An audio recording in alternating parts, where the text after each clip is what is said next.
Jamtara, Bihar, UP જ નહીં, અલગ અલગ જ જગ્યાએથી થઈ રહ્યા છે સાયબર ફ્રોડ. બચવા માટે આટલું જરૂરી. આપણે છાશવારે એવું સાંભળતા હોઈએ છીએ કે એક મેસેજ આવ્યો છે જેમાં રહેલી લિંક પર ક્લિક કરતાં જ બેંકમાં રહેલી તમામ રકમ ટ્રાન્સફર થઈ ગઈ હતી. ત્યારે આ પ્રકારના સાયબર ફ્રોડ મોટાભાગે જામતારા, બિહાર અને ઉત્તર પ્રદેશની ટોળકી દ્વારા કરવામાં આવતા હતા.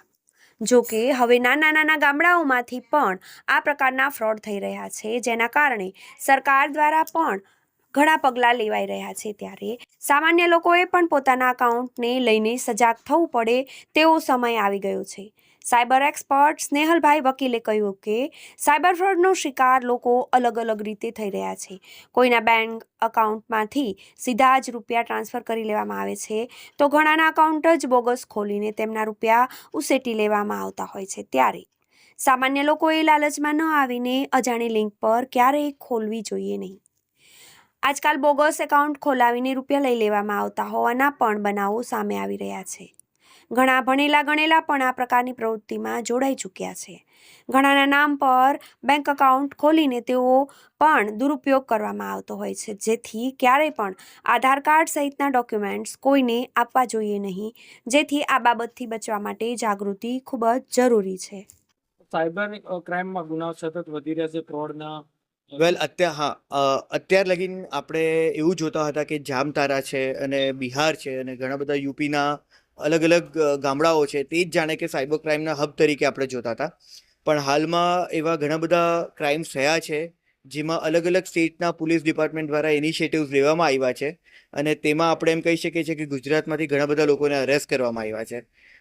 આ બધી વસ્તુમાં એક વસ્તુ આપણે હંમેશા ધ્યાનમાં રાખવી જોઈએ કે અત્યારે it is very essential to understand કે હરેક સ્ટેટમાં એવા ઘણા બધા લોકો આપણે મળી જશે કે જે એજ્યુકેટેડ પણ છે, અનએમ્પ્લોયડ બી છે અને એમને કમ્પેરેટિવલી એ બહુ વાયેબલ લાગતું હોય છે કે કંઈક બીજી વસ્તુ કરે એના કરતાં it is very easy to use cyber crime against the victims. એટલે કોઈક બી રીતના તેઓ સાયબર ક્રાઇમની એક્ટિવિટીઝમાં પોતાનું ઇન્વોલ્વમેન્ટ રાખતા હોય છે. આ ઉપરાંત એવા પણ લોકો હોય છે કે જેમના નામ પર ડિસ્ગાઇઝ કરીને જે ક્રિમિનલ્સ છે તે લોકોની સાથે સાયબર ક્રાઇમ કરતા હોય છે. એટલે કે આપણે એમ કહી શકીએ કે કોઈ બી વ્યક્તિના ફેક કેવાયસી યુઝ કરીને એમના નામના ડમી બેંક એકાઉન્ટ્સ બનાવવામાં આવતા હોય છે અને સાયબર ક્રાઇમનું જે ફંડ છે તે ડાયરેક્ટલી એમના જ એકાઉન્ટમાં શિફ્ટ કરવામાં આવતું હોય છે. એટલે જ્યારે બી આ કામના ઇન્વેસ્ટિગેશન થતું હોય આ કામમાં, ત્યારે ટાર્ગેટ તરીકે એ જ વ્યક્તિ જે છે તે સંકળાઈ જાય છે. આ બધી વસ્તુમાં બચવા માટે ઇટ ઇઝ વેરી એસેન્શિયલ કે સૌપ્રથમ તો એવા લોકો માટે કે જે ટૂલ બનતા હોય છે, તો જ્યારે બી કોઈ તમારા પ્રાઇવેટ સેન્સિટિવ કોન્ફિડેન્શિયલ ડેટા માંગતું હોય છે ત્યારે તમે બિલકુલથી ચેતી જાઓ.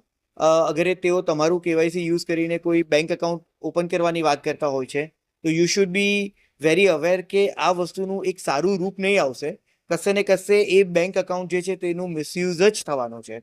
And secondly, for victims it is very essential to understand કે first step against the cyber crime is awareness.